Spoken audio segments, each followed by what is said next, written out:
Some roads of Metro Manila, many of them vital for the transport of goods, services, and people, were rendered virtually immobilized last week.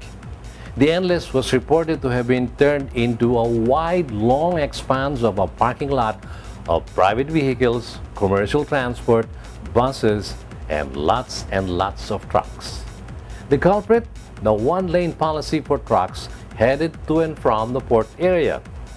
To give us insights into the issue and probably suggest remedies to this huge embarrassment to the government's capability to manage traffic, we have invited to Motoring Today's Motoring Forum former LTO Chief and Present Director of the Confederation of Truckers Association of the Philippines, Mr. Bert Swansing. Welcome back to Motoring Today, Bert. Hi, Butch. Yeah.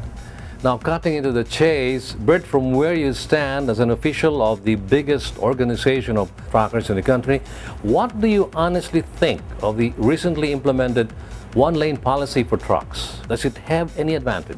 Okay. I will not call it one truck lane policy, but lane assignment. No? It's more of lane assignment, and I'm for that. Because as we have noticed.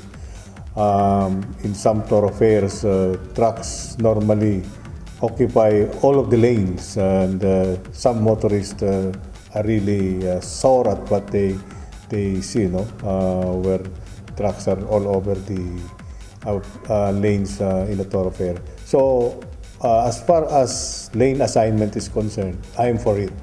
Well, one advantage of lane assignment or truck lane policy is that you're able to discipline the drivers of these trucks, that they will only stay in one lane, not unless they have to swerve if it is very necessary. Like, for example, the truck in front of them got stuck or bogs down, or it has to enter a establishment. So that's the only time that they'll have to veer to the right or to the left to avoid the truck in front of them. But otherwise, those lane assignment is really okay. Although some truckers do not agree with me on that. No? But as a traffic management practitioner, that is a well-thought endeavor. Tell us, Bert, what do you think went wrong when this policy was implemented last week, which caused that horrendous traffic in many of our transport arteries? I do not want to put blame on the one truck lane policy implemented by some local officials. Like, for example, if you're referring to what happened last Friday, where traffic grind to a halt inside NLEX, but the reason why the traffic flow grinded to a halt inside the NLEX because of the gridlock at the Balintawak. That's the exit point for motor vehicles, and the reason why there was gridlock in Balintawak because there was also gridlock along A. Bonifacio Street in Quezon City, where it was noticed that almost all the lanes were occupied by trucks who got out of NLEX. And then the reason why you have gridlock in A. Bonifacio Street is because trucks are not able to proceed along C3. Of course, the local officials at Caloocan thought it to do the one-lane policy because, again, if the local officials did not do anything, then the whole width of southbound lane of C3 would have been jam-packed with all kinds of vehicles. So that's a well-thought move. And the reason why trucks were not moving along C3, it's because trucks were not also moving along Road 10, which is connected to C3. And the reason why trucks were not moving along Road 10, it's because trucks and other vehicles got stuck on top of Delpan Bridge. So that caused the gridlock along that route.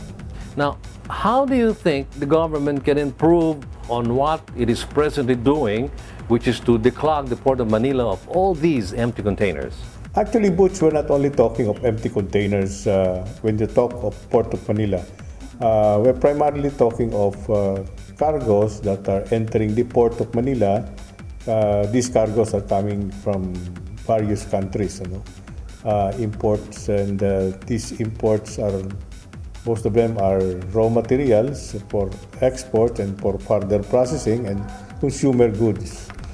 The reason why we have port congestion, as when I call that port congestion, meaning the port is filled up with boxes containing goods coming from other countries because of the road condition, because of the congestion also on the roads.